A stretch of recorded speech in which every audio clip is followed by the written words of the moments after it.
Welcome to all of you. स्वागत है आप सभी का।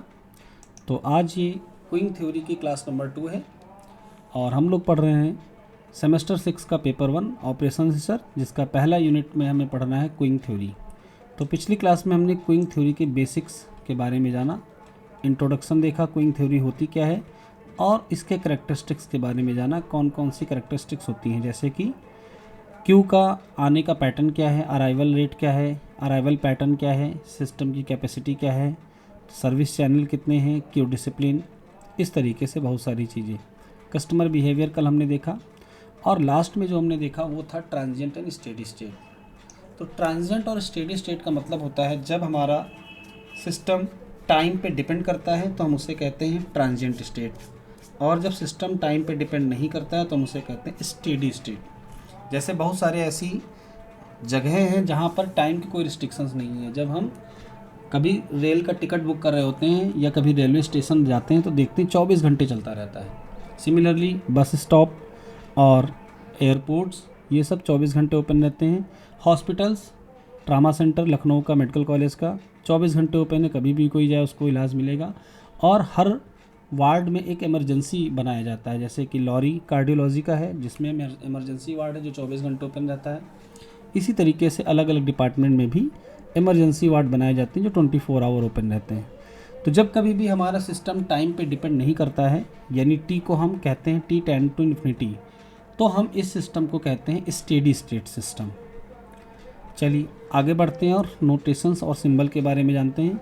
तो पहला जो नोटेशन है वो है पीएनटी। पीएनटी का मतलब क्या, हम इसे देखते हैं। P stand for probability and N is the number of person in the system and T stand for the time. अब इसको हम कैसे डिस्क्राइब करेंगे। PNT is the probability of N person in the system at time T. किसी समय T पर system में N लोगों के होने की क्या प्रोबेबिलिटी है, ये हम पीएनटी से डिनोट करेंगे। सपोज़ हम टी को इन्फिनिटी टेंड करा दें, यानी टी की कोई रिस्ट्रिक्शन नहीं है। तो जब टी पे कोई रिस्ट्रिक्शन नहीं है तो हमारा फंक्शन पीएनटी से कन्वर्ट होकर क्या हो जाएगा, पीएन हो जाएगा। और अब हम इसको कहेंगे in steady state, probability of N person in the system in steady state. अगर मान लो हम डिफ्रेंसिएशन यहाँ पर अप्लाई करते हैं, तो डिफ्रेंसिएशन अप्लाई करेंगे तो क्या होगा, limit T tending to infinity. हम यहाँ पर डिफ्रेंशिएट करेंगे विद रिस्पेक्ट टू टाइम। तो टाइम के रिस्पेक्ट में डिफ्रेंशिएट करने पर जो लेफ़्ट हैंड साइड है ये टाइम पे डिपेंड है, तो हम इसको पी एन डैश टी लिख सकते हैं। आप लोगों ने डिफ्रेंशिएशन के लिए डैश यूज़ किया होगा। और इस साइड ये वाला पी एन टाइम पे डिपेंड नहीं है, यानी इंडिपेंडेंट ऑफ टाइम है। तो विद रिस्पेक्ट टू टाइम अगर हम इसको डिफ्रेंशिएट करते हैं तो हमें क्या मिलेगा, 0। यहाँ से हमको एक रिज़ल्ट जो मिल रहा है ये आगे चलकर हमारे काम आएगा। ठीक है, चलिए आगे बढ़ते हैं। तो ट्रांजिएंट स्टेट और स्टेडी स्टेट आपने देख लिया था। आज आपने पीएनटी देखा, पीएनटी के बारे में भी हमने आपको बताया। Denote the probability that there are N units in the system at time T. Queuing system is said to be in steady state if the probability PNT is independent of time T, that is limit T tending to infinity PNT becomes PN. और जब हम इस पर differentiation apply करेंगे तो ये value 0 हो जाएगी। चलिए आगे बढ़ते हैं। In some situations, if arrival rates of the system is larger than its service rate, arrival rate larger होने का मतलब क्या है, सिस्टम में लोगों के आने का रेट और सर्विस पाकर लोगों के जाने का रेट। अगर अराइवल रेट ज़्यादा है और सर्विस रेट धीमा है तो सिस्टम में क्यू बनना स्टार्ट हो जाएगी। If the arrival rate of the system is larger than its service rate, in this case the queue length increase with time. जैसे जैसे टाइम बढ़ेगा क्यू की लेंथ बढ़ती जाएगी। Such a state is called the explosive state. ऐसे states को कौन से स्टेट कहते हैं, एक्सप्लोजिव स्टेट कहते हैं, कि जैसे जैसे टाइम बढ़े वैसे वैसे लाइन बढ़ती चली जाए। तो इंडिया की तो पॉपुलेशन इतनी ज़्यादा है कि कहीं भी कुछ भी काम होता है तो वहाँ पर लाइन लगती ही लगती है। और अगर सर्वर डाउन हो जाए, यानी सर्विस रेट धीमा हो जाए, जिसको आप कह रहे हैं उसी को हम कह रहे हैं सर्वर डाउन हो जाए टेक्निकल लैंग्वेज में, तो लाइन बढ़ती ही चली जाएगी। और स्टेट को क्या कहेंगे हम लोग, एक्सप्लोजिव स्टेट। चलिए आगे बढ़ते हैं। अब आते हैं सिंबल्स पे। तो अभी आप सिंबल्स को ध्यान से देखेंगे, यही सिंबल्स आगे चलकर सारे के सारे यूज़ होने वाले हैं। और इन्हीं पर बेस्ड हम सारी थियरीज डेवलप करेंगे। तो सबसे पहला सिंबल है N. What is the meaning of N? N is the number of units in the system. आपको कल भी मैंने बताया था सिस्टम और क्यू दोनों अलग अलग हैं। ये एक बैंक है, इसमें जितने लोग यहाँ से आ रहे हैं वो सब सिस्टम में हैं। यहाँ पर एक काउंटर है, जितने लोग लाइन में लग रहे हैं वो क्यू में हैं। तो ज़रूरी नहीं कि सिस्टम में जितने पर्सन हो सारे के सारे क्यू में हों, कुछ का काम अलग है, वो अलग हैं और इसलिए वो क्यू में नहीं माने जाएंगे। जब बात करते हैं एम की, तो एम के बारे में कहा जा रहा है number of units in the Q. यानी अब की बार एम क्या डिनोट करता है? क्यू में कितने लोग लगे हुए हैं। सिस्टम में कितने लोग हैं ये एन, और एम बताता है क्यू में कितने लोग हैं। पीएनटी अभी अभी आपने देखा, transient state probability that there are exactly n units in the system at time t. ये ट्रांजिएंट स्टेट की प्रोबेबिलिटी है जब सिस्टम में एन लोग हों किसी समय टी पर, और ये उस बात की क्या है? प्रोबेबिलिटी। चलिए आगे बढ़ते हैं। इसके बाद पीएन क्या है? स्टेडी स्टेट की प्रोबेबिलिटी है that there are N units in the system, जब टाइम पे डिपेंडेंसी ना हो। लेमडा एन क्या है? लेमडा एन है मीन अराइवल रेट और expected number of arrival per unit time. अब ये पर यूनिट टाइम डिफाइन किया जाता है। जैसे ट्रेन की बात करें तो ट्रेन में पर यूनिट टाइम आवर होगा कि 1 घंटे में कितनी ट्रेन आ रही है, क्योंकि हर मिनट पे तो ट्रेन नहीं आ सकती। लेकिन बैंक में कस्टमर्स के आने जाने को अगर हम डिफ़ाइन करें तो पर यूनिट टाइम यहाँ पर मिनट हो सकता है कि 1 मिनट में कितने कस्टमर्स आ रहे हैं। तो डिपेंड करता है कि हम किस तरीके का अराइवल पैटर्न, किस सिचुएशन का अराइवल पैटर्न रीड कर रहे हैं, उसके हिसाब से ये पर यूनिट टाइम चेंज होता रहता है। अब बात करते हैं एक्सपेक्टेशन की। मान लो पहले मिनट में बैंक में 5 कस्टमर्स आए, अगले मिनट में 3 आए, फिर अगले मिनट में 5 आए।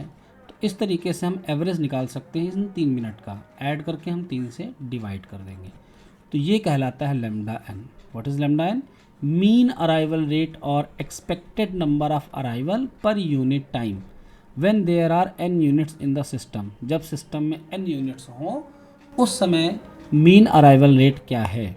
और ये per unit time according to situation change होता रहता है, कभी मिनट में, कभी आवर्स में, या कभी सेकंड्स में भी हो सकता है। चलिए आगे बढ़ते हैं। अब लेमडा क्या है? ऊपर लेमडा एन है, नीचे लेमडा है। इनमें डिफरेंस क्या है? Mean arrival rate lambda n is constant for all n. अगर हर मिनट में लोगों का आना फिक्स हो जाए कि हर 1 मिनट में 5 ही लोग आएंगे, 5 ही लोग आएंगे, 5 ही लोग आएंगे, तो अगर हम इनका एवरेज लेंगे तो वो भी 5 ही आएगा। तो जब अराइवल रेट कांस्टेंट हो जाए तो लेमडा एन को हम क्या बोल देते हैं? लेमडा। तो lambda is the mean arrival rate when lambda n is constant for all n. चलिए आगे बढ़ते हैं।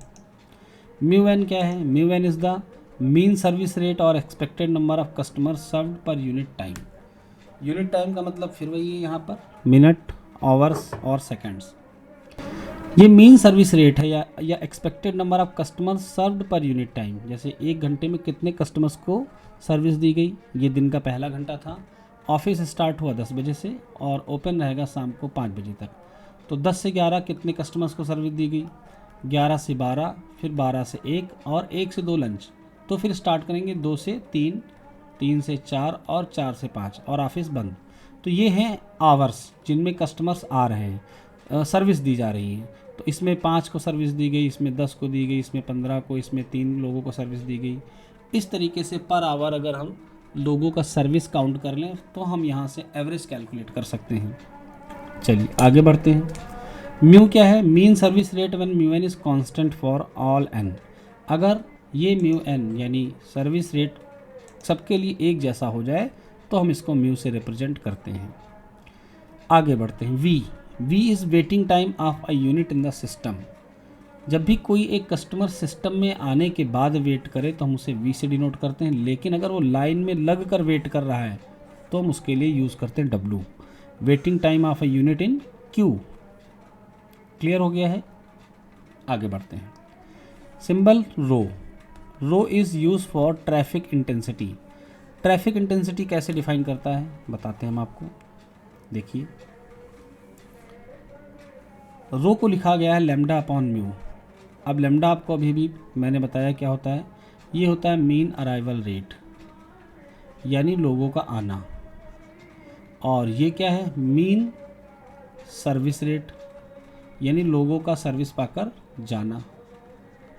तो अगर ये दोनों इक्वल हो जाएं तो रो की वैल्यू 1 होती है, और ऐसे सिचुएशन में हम कहते हैं कि जो भी कस्टमर्स आता है उसको इंस्टेंटली इमीडिएटली सर्विस प्रोवाइड कर दी जाती है और क्यू बन ही नहीं रही है, नॉर्मल सिचुएशन।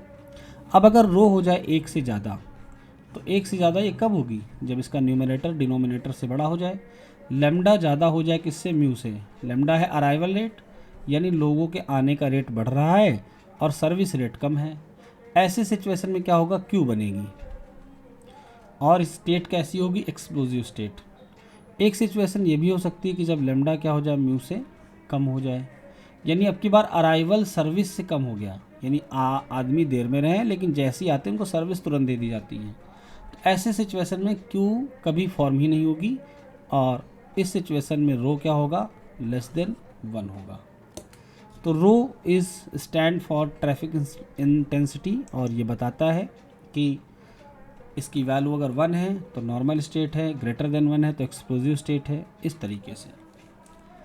तो इसकी लैंग्वेज को देख लेंगे आप लोग। ट्रैफिक इंटेंसिटी और यूटिलाइजेशन फैक्टर भी इसे कहते हैं। इसका मतलब है expected fraction of time the servers are busy when there is only one service channel. अगर केवल एक ही सर्विस चैनल है तो इस रो को हम ये बताते हैं कि एक्सपेक्टेड फ्रैक्शन ऑफ टाइम, ये टाइम का वो फ्रैक्शन है जब सर्वर बिजी रहेगा। नेक्स्ट नोटेशन है LS, इसको एक्सपेक्टेड वैल्यू ऑफ n से भी डिफाइन करते हैं। ये क्या है? एवरेज और expected number of units in the system. System में लोगों का एवरेज क्या है, इसको कैसे कैलकुलेट करेंगे? इसको डे वाइज कैलकुलेट कर सकते हैं, वीकली, मंथली, आवरली भी कर सकते हैं। हर एक घंटे पे हम देखेंगे कितने कस्टमर्स हैं। पहले घंटे में 10 थे, अगले में 15 हो गए, फिर 12 हो गए, फिर 10 हो गए, फिर 8 हो गए। इस तरीके से हम इनको ऐड करके एवरेज निकालते हैं, तो ये कहलाता है LS। अब n है तो आपने n और m का डिफरेंस पहले ही देखा था। n का मतलब number of person in the system, m का मतलब number of person in the Q. तो जब LS, यहाँ पर जो ये S है ये सिस्टम के लिए है, तो जब LS लिखेंगे तो इसका मतलब क्या है कि एवरेज और expected number of customers in the system, यानी सिस्टम में ऑन एवरेज कितने लोग हैं। जब S की जगह Q आएगा तो इसका मतलब एक्सपेक्टेशन ऑफ M हो जाएगा। और अब की बार हम सिस्टम की बात ना कर कर Q की बात करेंगे कि ऑन एवरेज Q में कितने लोग हैं। नेक्स्ट है WS। WS किसके एक्सपेक्टेशन है? V की। और V क्या था? V था waiting time in the system. System में वेटिंग टाइम क्या है किसी एक पर्सन का, इसीलिए यहाँ पर WS रखा गया है। तो जब हम हर पर्सन के वेटिंग टाइम को ऐड करके एवरेज कैलकुलेट करेंगे तो इसको डिनोट करते हैं WS equal to expectation of V, expected waiting time of a unit in the system. और जब S की जगह Q आएगा तो इस लैंग्वेज में बस इतना चेंज आएगा कि अब की बार ये सिस्टम का वेटिंग टाइम था और अब ये Q का हो जाएगा, expected waiting time of a unit in the Q। चलिए थोड़ा सा और आगे बढ़ते हैं। C क्या है? The number of parallel service channel. अगर किसी एक सिस्टम में कई लोग एक साथ सर्विस प्रोवाइड करते हैं तो उनका नंबर भी हमें पता होगा, तो हम इजीली डिस्ट्रीब्यूशंस को ऑब्टेन कर पाएंगे। ट्रैफिक इंटेंसिटी आप लोग देख चुके हैं, mean arrival rate divided by mean service rate. If there is only one service channel the unit of traffic intensity is erlang. ये बात आपको याद रखनी होगी और ये आपके ऑब्जेक्टिव के लिए इम्पॉर्टेंट है कि ट्रैफिक इंटेंसिटी का यूनिट क्या होता है। जैसे मेज़रमेंट में अगर लेंथ देखते हैं तो हम सेंटीमीटर में या फिर मीटर में या फिर किलोमीटर में लेंथ को मेज़र करते हैं, वैसे ही ट्रैफिक इंटेंसिटी के लिए इरलैंग एक मेज़रमेंट का नाम है, इसको यूज़ किया जाता है। ठीक है, जैसे आप चश्मे का देखते होंगे, चश्मे की पावर के लिए डायोप्टर का यूज़ किया जाता है। तो नॉर्मली होता क्या है कि जो जिसकी खोज करता है उसी के नाम पे उसकी यूनिट को रख दिया जाता है।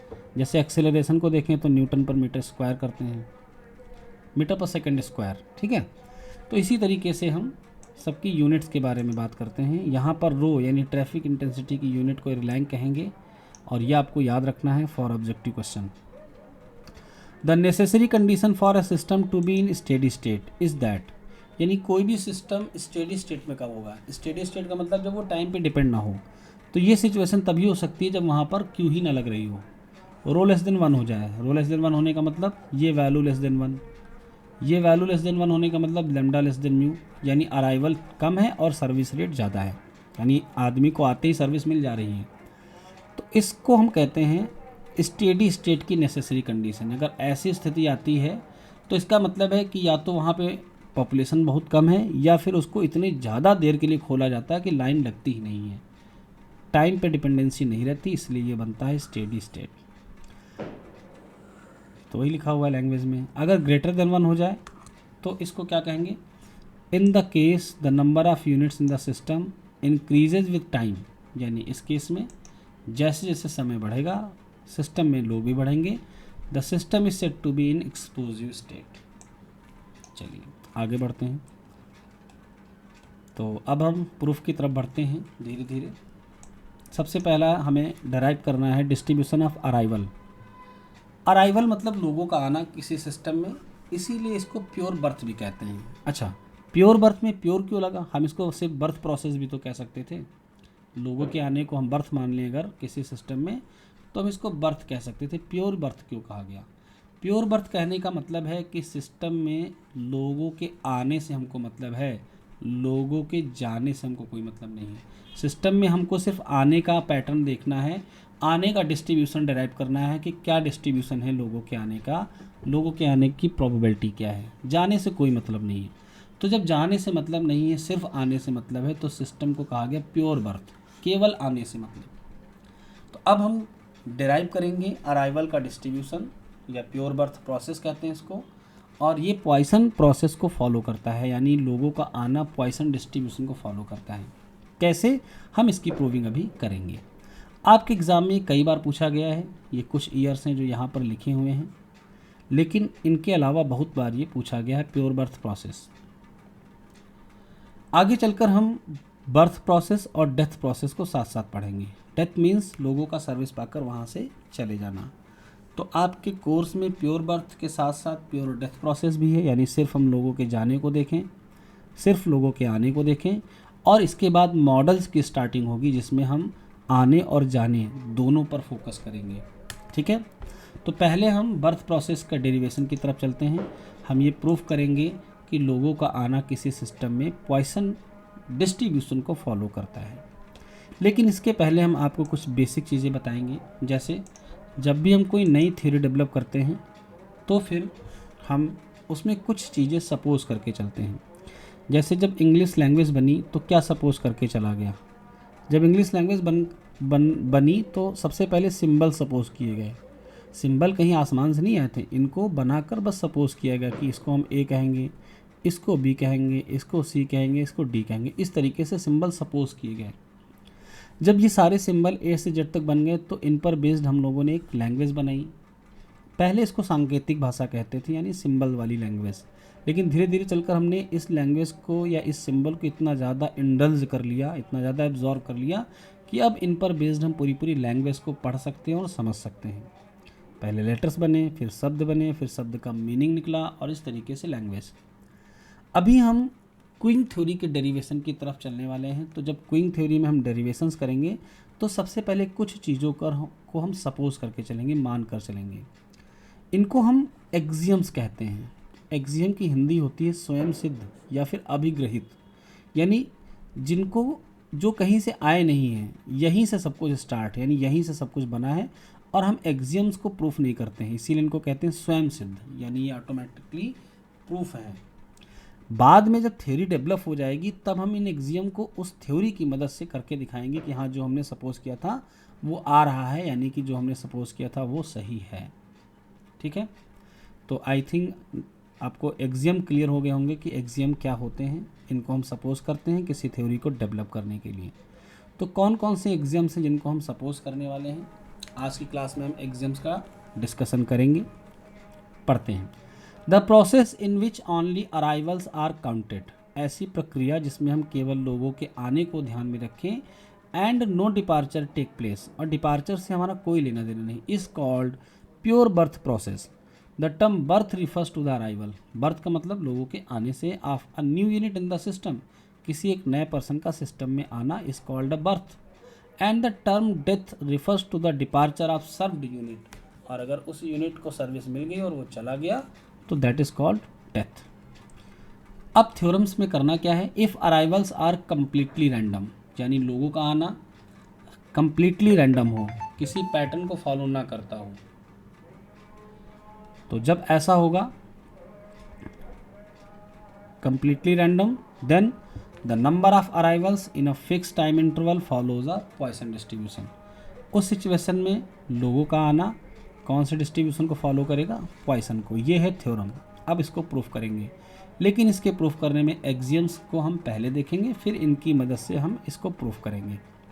इन order to derive the probability distribution of number of arrivals, लोगों के आने के प्रोबेबिलिटी डिस्ट्रीब्यूशन को डिराइव करने के क्रम में we make the following 3 assumptions, हम इन 3 एजम्पशन से एक्सियम्स को लेकर चलेंगे। तो आज की क्लास में आपको सिर्फ एक्सियम्स पे ध्यान देना है, इनको याद करना है, इन पर बेस्ड ऑब्जेक्टिव क्वेश्चंस बनेंगे, तीनों एक्सियम से।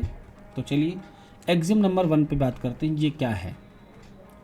The number of arrivals in non overlapping time intervals are statistically independent.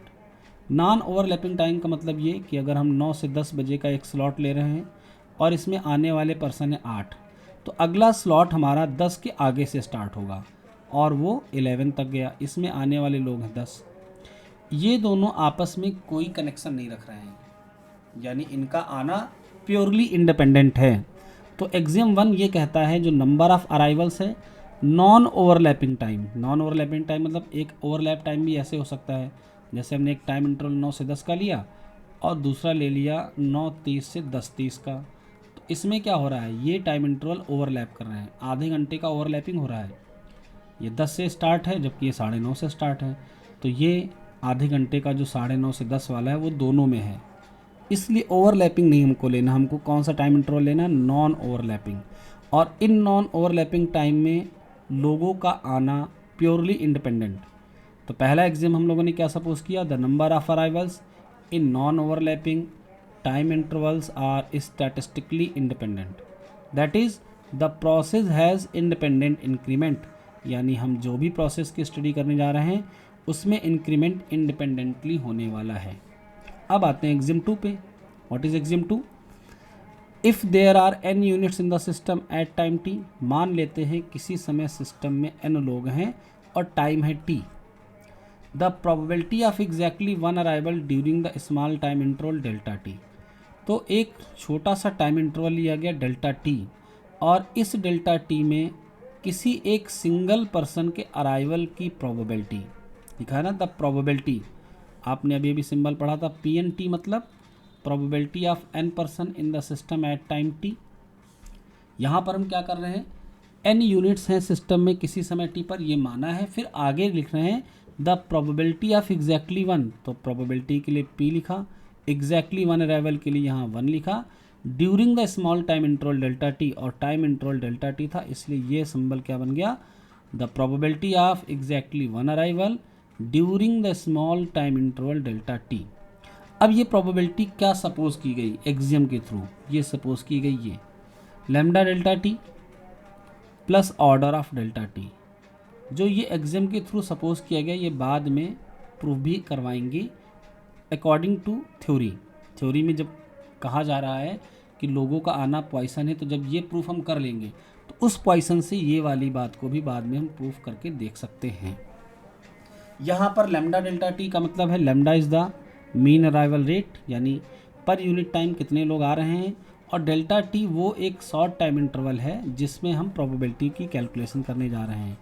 P1t is the probability of exactly 1 arrival during the time interval delta T. अब सेकेंड टर्म पे आते हैं order of delta T. ये क्या है, order of delta T का मतलब होता है डेल्टा टी की हायर पावर्स, यानी इसकी पावर 2 हो सकती है, इसकी पावर 3 हो सकती है, या फिर एसेट्रा। तो ये लिखने का एक तरीका होता है। हो सकता हो आज के इस एग्ज़ाम में आपको लग रहा हो कि ये आया कैसे, लेकिन जब धीरे धीरे हम प्रूफ करेंगे और फिर इसको प्रूफ करके दिखाएंगे तो आपको ऑटोमेटिकली ये समझ में आ जाएगा। तो अभी के लिए आपको इनको अभिग्रहित यानी एक्सियम मानते हुए याद कर लेना है। तो पहला एग्जाम आप क्या याद करेंगे, the number of arrival in non overlapping time intervals are statistically independent. Exam number 2 क्या याद करेंगे कि अगर किसी समय टी पर सिस्टम में n लोग हैं तो बहुत ही छोटे टाइम इंटरवल डेल्टा टी में किसी एक पर्सन के आने की प्रोबेबिलिटी क्या होगी एग्जाम 2 में, तो आपको ये याद रखना है। P1 delta t is equal to lambda delta t plus order of delta t, where lambda is nothing but the mean arrival rate and delta t is a very very very short time interval, और order of delta t is the terms containing higher power of delta t. चलिए आगे बढ़ते हैं। Exam 2 उम्मीद है आपको याद हो गया होगा। Lambda is mean arrival rate independent of time and order of delta t depends the term of higher order of delta t, higher power of delta t. Now the exam 3, क्या है exam 3? Exam 3 में बताया गया कि जो delta T है वो बहुत ही छोटा टाइम इंटरवल है। तो हम इस टाइम इंटरवल में एक पर्सन की प्रोबेबिलिटी को तो ऐसे डिफाइन कर रहे हैं, लेकिन पर्सन अगर एक से ज़्यादा हो जाए तो इतने छोटे से टाइम में एक से ज़्यादा लोगों का आना पॉसिबल नहीं है। इसलिए जब भी कभी यहाँ हम एक से ज़्यादा की प्रोबेबिलिटी निकालना चाहें, यानी इस टाइम इंटरवल में 2 लोगों के आने की प्रोबेबिलिटी, 3 लोगों के आने की प्रोबेबिलिटी, तो हमेशा ये हम 0 ही लिखेंगे, because delta t is very very very short time interval. जैसे 2 सेकेंड, 4 सेकेंड, एक ही पर्सन के आने की प्रोबेबिलिटी है, एक से ज़्यादा आने की प्रोबेबिलिटी यहाँ पर 0 है। The time interval delta t is so small that the probability of more than one arrival in this time interval delta t is almost 0। तो अब p n t delta t की वैल्यू 0 हो जाएगी जब N की value 2 या उससे ज़्यादा हो। 2 होगी डेल्टा टी में तो भी 0, 3, 4, 5 मीन्स एक से ज़्यादा होने पर हमेशा हम पी एन डेल्टा टी को क्या रखेंगे? 0। तो आपने तीनों एग्जाम पढ़ लिए, एक बार ज़रा तीनों एग्जाम को रिकॉल करो। सबसे पहला एग्जाम क्या पढ़ा आपने? The number of arrivals in non overlapping time intervals are statistically independent. दूसरा क्या पढ़ा आपने?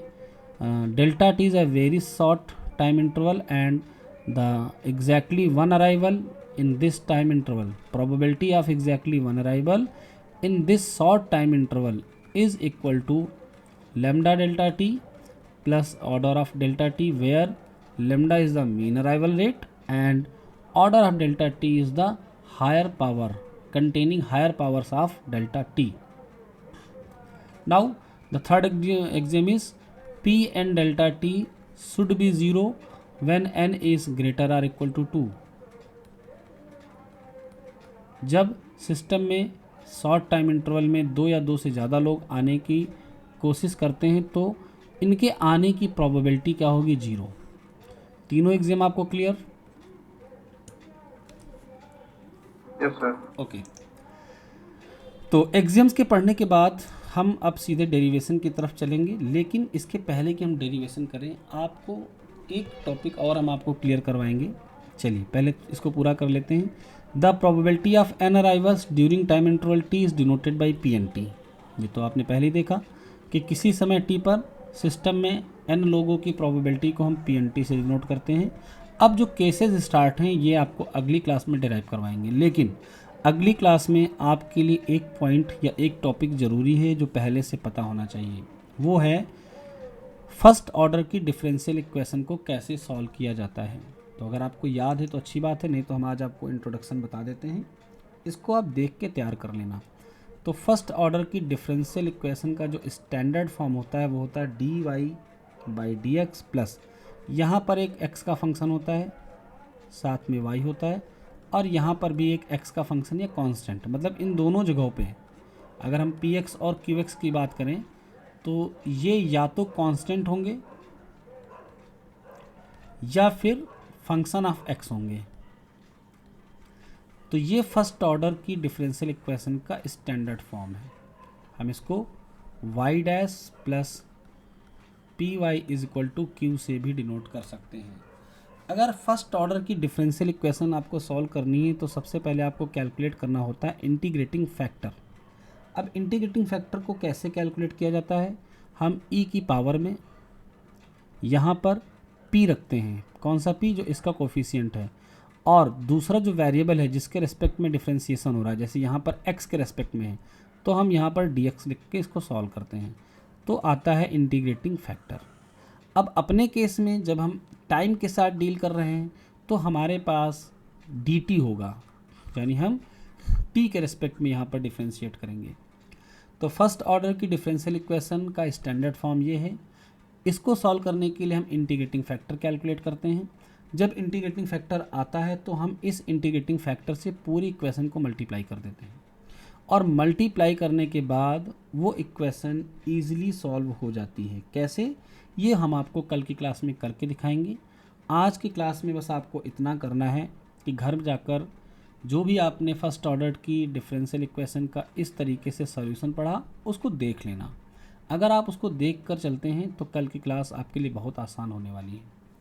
कल की क्लास में हम आपको प्योर बर्थ प्रोसेस का डेरिवेशन करके दिखाएंगे कि कैसे किसी समय टी में सिस्टम में लोगों के आने की प्रोबेबिलिटी पॉइसन डिस्ट्रीब्यूशन को फॉलो करती है। ओके, तो आज की क्लास में आपने जितना भी पढ़ा, कल की क्लास में आपने जितना भी पढ़ा, इसको एक बार रिवाइज कर लेना, और फिर हम कल की क्लास में आपको प्योर बर्थ प्रोसेस का डेरिवेशन करके दिखाएंगे यूजिंग फर्स्ट ऑर्डर की डिफरेंशियल इक्वेशन। ओके, चलिए, तो Yes, आज sir. की क्लास यहीं तक, मिलते हैं फिर कल सेम टाइम पे। थैंक यू, जय हिंद।